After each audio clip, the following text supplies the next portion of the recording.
there, Sean Terry here from Flip2Freedom.com, home of the #1 rated real estate investing podcast in iTunes. Now, recently I sent out an email to all my subscribers asking for their burning questions, the questions that are keeping them up at night and that they are struggling with, that they want to get answered. So, holy cow, the site completely blew up. We got tons and tons of phenomenal questions from people all across the entire country, and it's regarding wholesaling.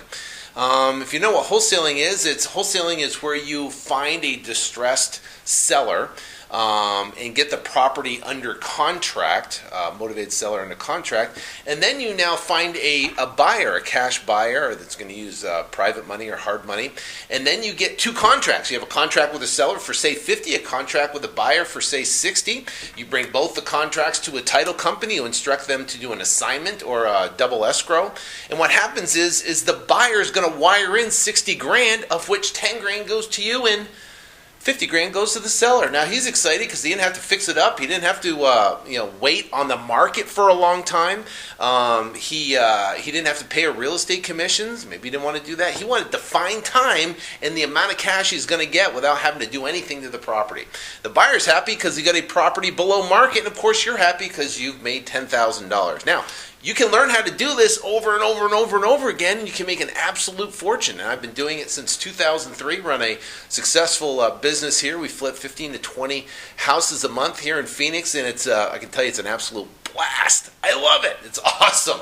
I also love teaching this stuff because it's so much fun, and I love seeing people succeed, their success stories and what they do. So if I can answer some of these questions for you, and it gives you an epiphany or something that wow, that made a difference, and you can go out and get success from it. That's awesome. That is so great. Send me a video. I'd love to see it. All right. So now, first question is here from Craig Dillon. Now, I'm just randomly picking different questions. This was an interesting one because it's close to my heart because I went through the exact same thing as Craig did. And here's a question. It says, if you had for 2 years steadily grown a reputable home buying company, established a well-known brand and reputation to the point of running TV commercials, branded vehicles, well-known for well over a year, and we're at the point of expansion, adding staff, outsourcing yourself, etc., and then lost it all, and we're starting over in the same market you had once succeeded in 3 years earlier. But now, with experience, knowledge, as well as fears, false neuro associations, gun shyness, if you will, what would you do? Where would you start? How fast would you expect to grow? What would you hold on to? And what would you let go of? So, Craig, great question, and I can relate with that, and I don't know exactly how you lost it all, but I mean, I can assume that it was through the real estate collapse, and a lot of people, including myself, went through an extremely, extremely tough time. Now, back in 2003, when I was introduced into wholesaling, I was broke, didn't have any money. I was living month to month. Things sucked. It was terrible, right? And then I got introduced to wholesaling, and lo and behold, I made $134,000 my first year, and I was like, oh my gosh, this is incredible. It's such a blast. I could work from home. I could flip houses and make a ton of money doing it. It was amazing. Then in 2004, I started building a property portfolio using seller financing, and built over 120 houses, $36 million worth. And then in early 2005, had the opportunity to sell our entire portfolio. $36 million worth. All the houses gone at the height of the market. It was unbelievable. I had more money coming in than I even know what to do with. It was crazy. It was like unbelievable. Well, then that was my smart move. That was, hey, this guy's brilliant. Well, not the case. The bottom line is that, I needed some place to put the money, right? So, my stupid move was investing it in land. Well, land is a liquid, right? Land went to practically zero here in Phoenix, and it was terrible. Was such a bad move on the market. Timing was just just terrible. Anyways, I ended up, pretty much, completely cash strapped because I couldn't get all the money out of the land, and the land was worth next to nothing. And I found myself in 2008, 2009 in a very, very tough situation where I was looking through the newspaper. I was looking to see if there were signs that the market was going to come back, but also I was looking through the want ads to see if I should get a job. It was that crazy, and I think that's just a handful of years ago. And finally, as I was flipping through the newspaper, my wife slapped me across the head, and she goes, "Stop dwelling, on that negative." She goes, "Stop dwelling on it." And I was woe is me. Oh man, my life sucked, and I'm getting there. How you doing? Fair to Midland. I was sucked. It was terrible. And finally she slapped me upside the head and said, "Listen, man, you got to snap out of it, man. You got to start focusing on what you want. You got to start focusing on your positive. You got to start focusing on what's going to happen and then start making it happen." And she's a strong woman, and I got that much wiggle room, and that's about it. But the bottom line is that I had to come to the point where I had to reinvent myself, and I had to start over from scratch. And when you're starting over from scratch, a couple things have to happen. Number one is you have to increase your energy. So Craig, you're asking, what would you do, to start over? First off, you got to make a decision. You got to make a decision to stop focusing on the past. You're done with that. That's over. You can't do anything about it. That is something you cannot control. You can control the future. You can control what happens in the future for you.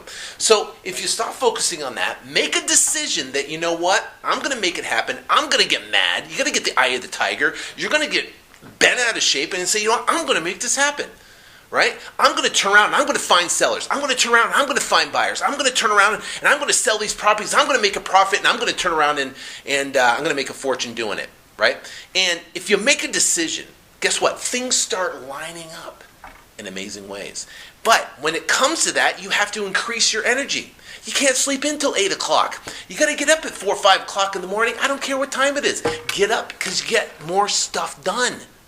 Instead of going to bed at 10 o'clock and sitting back and whatever, watching football,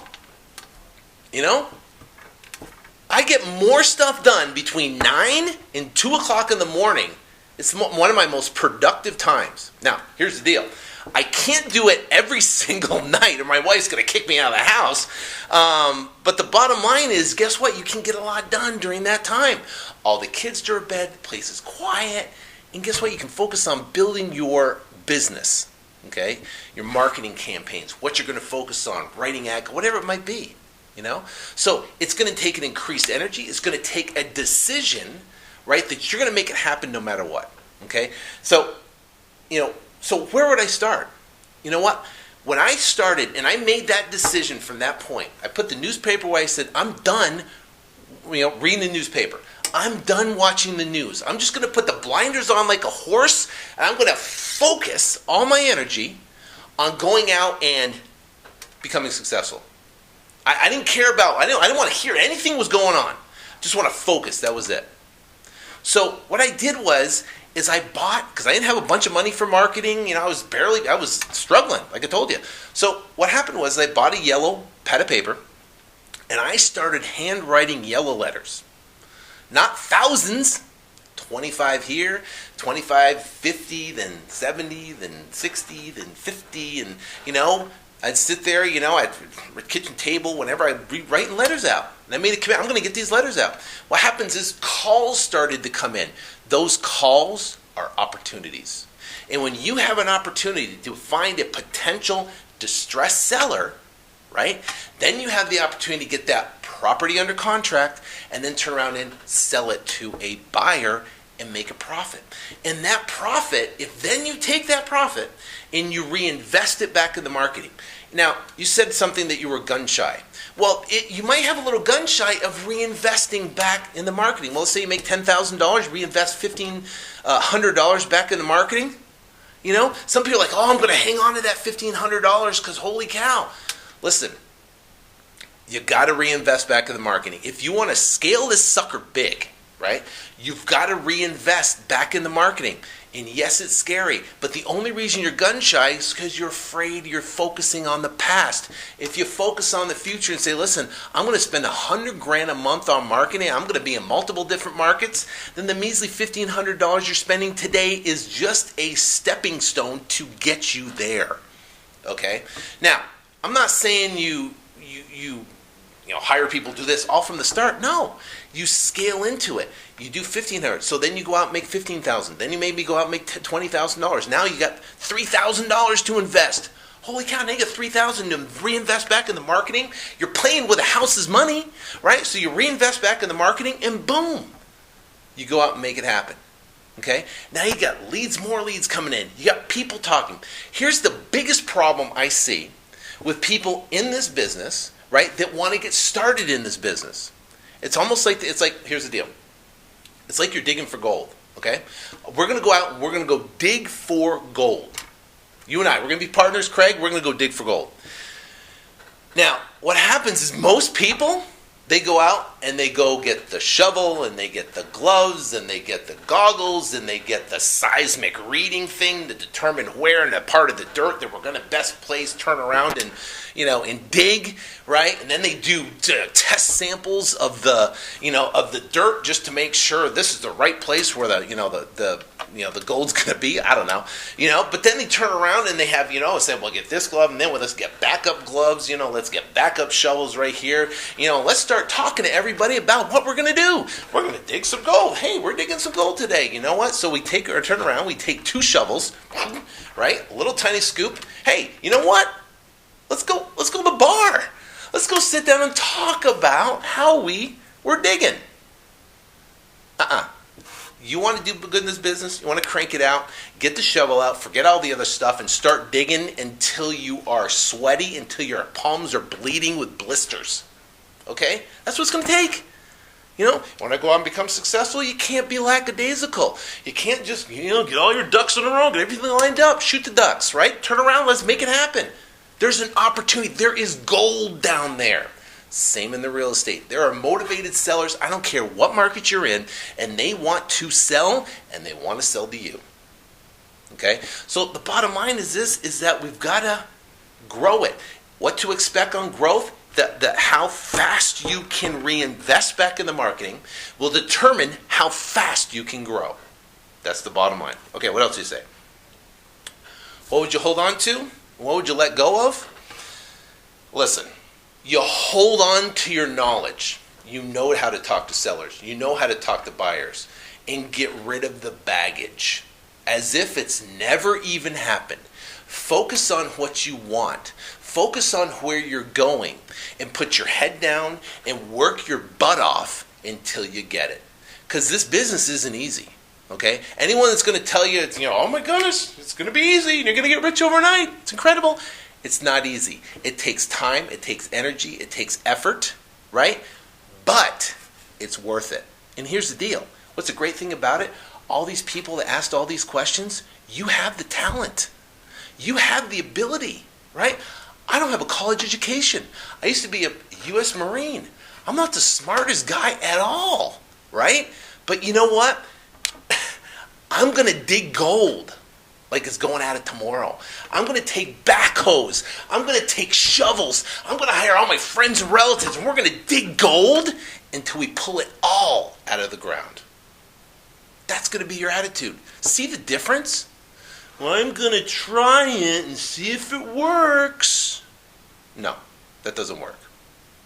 You make a decision that you're going to make it happen at all cost.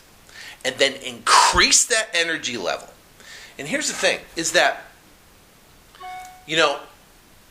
here's the overlying or underlying whatever thing, is that you gotta have a why. Why are you waking up early in the morning? Why are you staying up late? Why are you pushing? Why are you digging the gold? Why? Why are you doing it? For what reason? Maybe it's your beautiful wife. I don't know. But the bottom line is, for me, I tell you, the biggest thing for me is, during that time, in 2008, 2009, it sucked. Sucked so bad to the point where I had a guy knock on my door to repossess my car. That's how bad it was. You know what my why is?